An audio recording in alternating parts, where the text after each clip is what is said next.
Hello, everybody. Welcome to this broadcast within this period of the COVID 19 pandemic. It's a very, very trying times for everybody, and especially those people who are in the process of immigrating.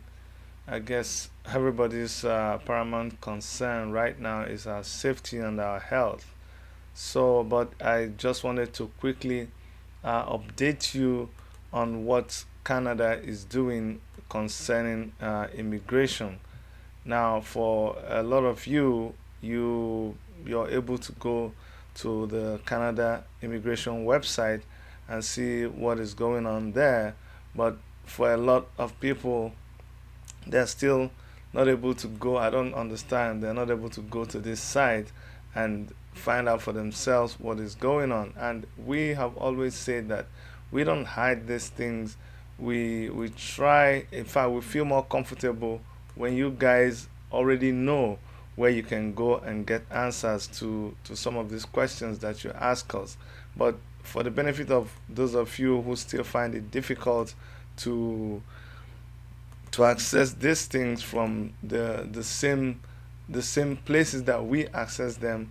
So we try to just uh, we try to break it down for you. Let me use that word because a lot of you have said, "Oh, Chidi, I've been to that site and I don't understand it. I'm not able to make out anything from it." So not to worry, but I'm just gonna take you exactly to that site so you see that it is the same site that we keep taking you to, that we also get our information from. This information is directly from the Government of Canada website, which is www.canada.ca.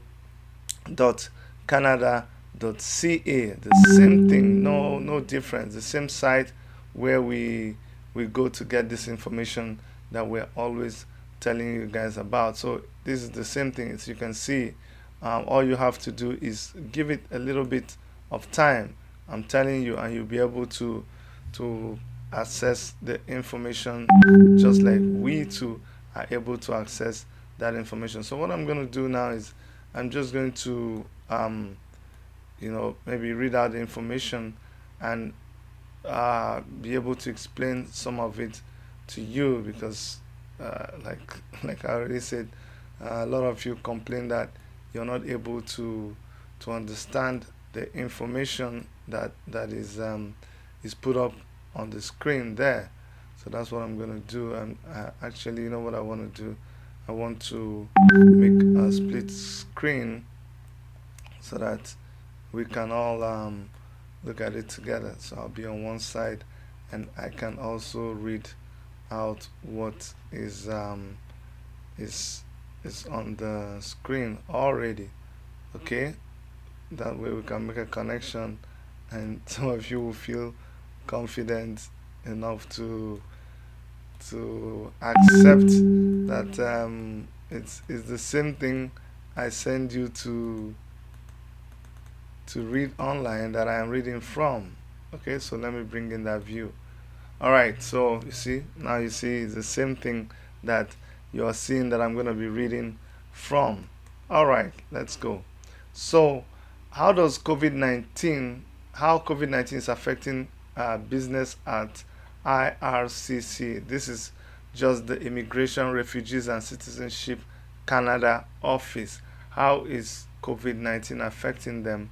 They say temporary foreign workers, some international students, and approved permanent residents who haven't yet landed are now able to enter Canada. If you are a temporary foreign worker, if you're a temporary foreign worker, if you are an international student and you have already been approved, okay, if you already got your visa, and if you're an approved permanent resident of Canada but you have not yet landed in Canada, you are able to do so now. So when you hear that the airspaces are locked, no flights anymore, there are some of you who are able to still enter Canada. Now the travel restriction exemptions that were announced are now in place. If you're exempt, you can now travel to Canada. So it doesn't mean that people are no longer traveling. It means that these are the people who can travel. So you're giving the same consideration they're giving to Canadian citizens, because Canadian citizens, the government is bringing them back to Canada. But there are instructions on what you must do. Now, if you're traveling by air, you need to pass a health check before you're allowed to board your flight. Anyone who shows symptoms of COVID-19 will not be allowed to enter Canada by air. Now, when you arrive in Canada, Canadian government will will assess your health before you leave the port of entry. You must isolate yourself for 14 days, even if you have no symptoms. This is mandatory. What they're saying is that once you enter Canada, you have to isolate yourself for 14 days.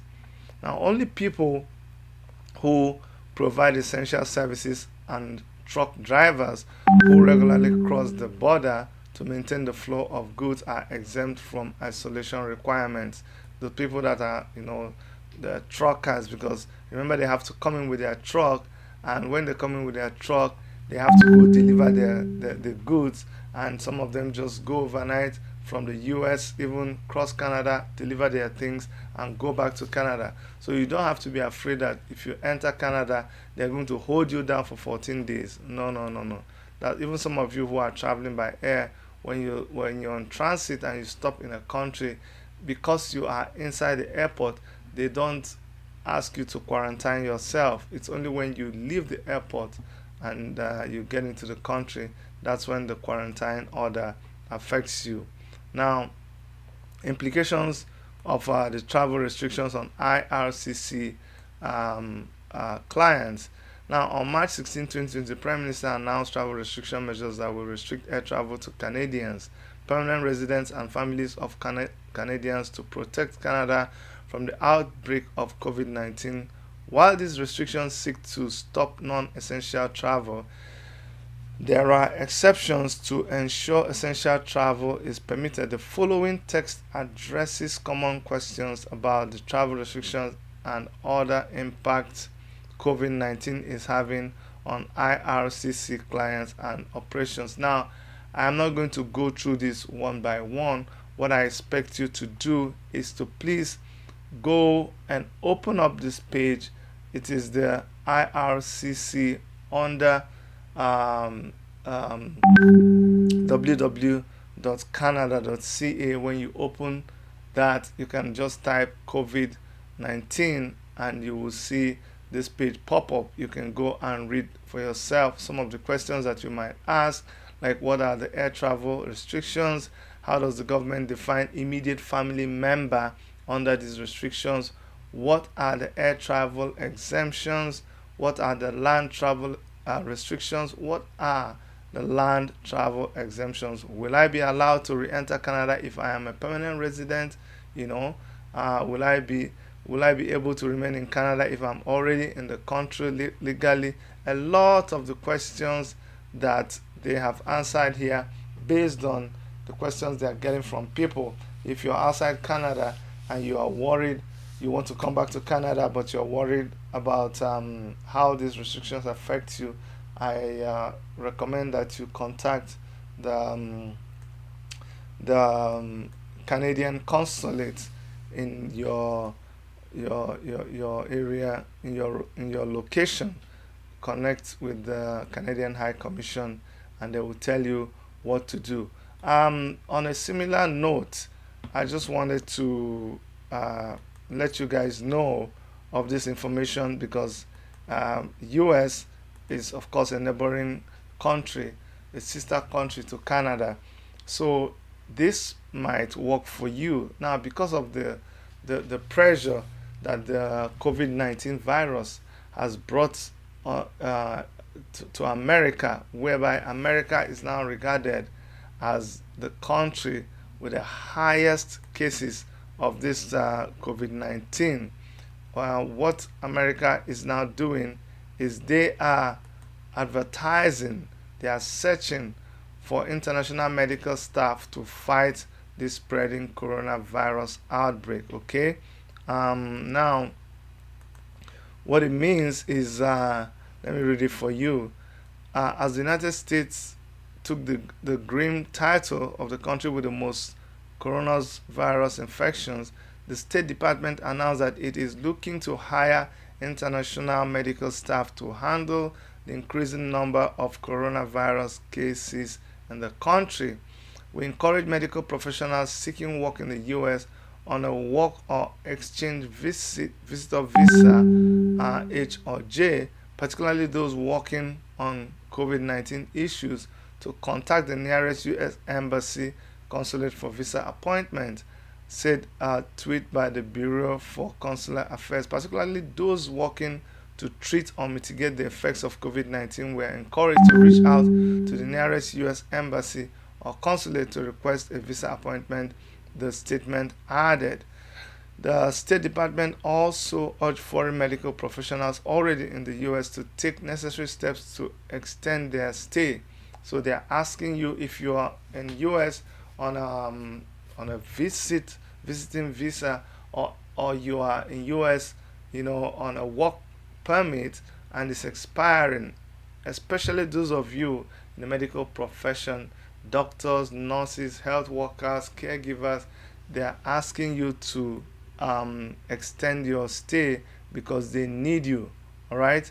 With capacity stretched thin, U.S. hospitals are rushing to find beds for a coming flood of patients, opening older closed hospitals, turning single rooms into doubles, and repurposing other medical buildings.